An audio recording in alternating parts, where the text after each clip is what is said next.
right, hello. I'm Carolyn, and I'm going to talk a little bit about SD cards. So the first thing we need to talk about is how to put the SD cards in the camera. This is the JVC 790. I'm going to spin it around for you, Stephen, so we can see exactly where these SD cards go in at. Well, I would be spinning it the wrong way. That was just a test to make sure everyone was paying attention. Now I'm going to spin it the right way.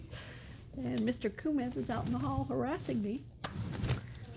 So, this camera can hold 2 SD cards. I'm only going to put one in, but as you can see, they're labeled slot A and slot B. The SD cards simply go in there, and you'll hear a little snap. You can close the door.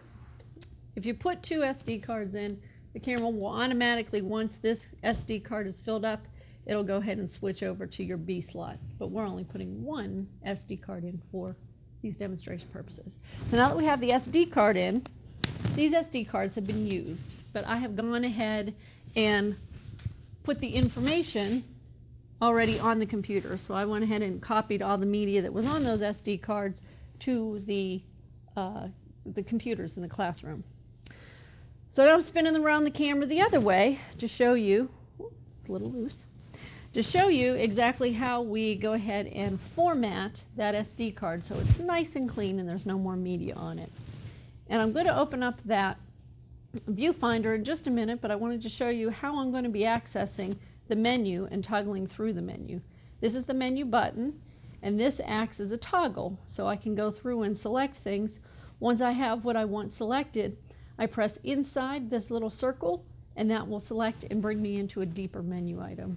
So I'm going to pop this viewfinder, and I'm going to change this so, of course, the camera needs to be on, or you're not going to see anything on the viewfinder. And now the viewfinder is out. I'm going to click menu. You can see we get a nice menu here. I'm going to toggle all the way down to media. I'm going to choose format media. As you can see, only one of the slots is lit up. That would be the A slot because that's the only slot that has an SD card in it. I'm going to choose format slot A. And then you can see that it always defaults to cancel here on the viewfinder, but I don't want to cancel this action. I actually want to format this. Ooh, and this card is full. So I would click format and I would press this in and it goes ahead and it formats the card. I'm going to choose the back button. I'm going to choose the back button again until I get to the main menu setting. And then I'm going to go up to record set. And this is kind of important. The record format, you really should make a determination what your video is going to be used for. If it's going to be edited on the Final Cut, you have no choice. You have got to use QuickTime because Final Cut is an Apple product and Apple products only accept QuickTime.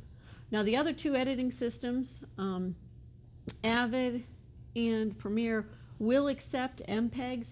However, there's special settings that you have to worry about. So my recommendation to you, unless you want to experiment with it, is to just choose QuickTime. Now if you are shooting SD, which I don't know why, you'll be shooting in standard definition, then you also have the additional choice of AVI.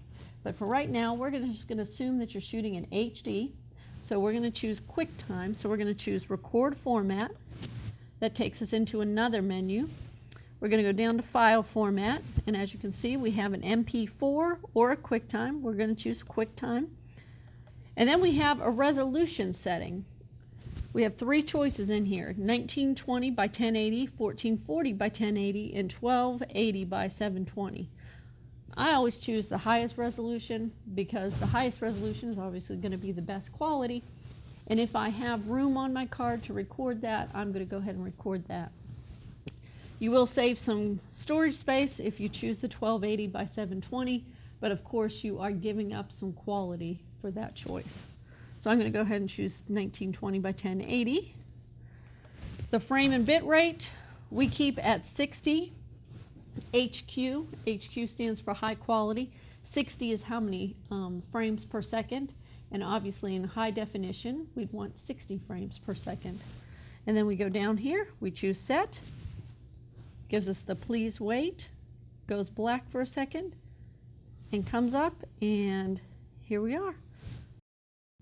And that's pretty much what you need to find out about SD cards. The only thing that differs between the 790 and the 250 is where we insert the SD cards. But everything else, the menu is the same. The toggling on it is a little bit different. So why don't I go ahead and show you that. As I mentioned, the 250 is almost identical to the 790 as far as the menu controls. The only thing that's different is how you load in the SD card and how you access the menu.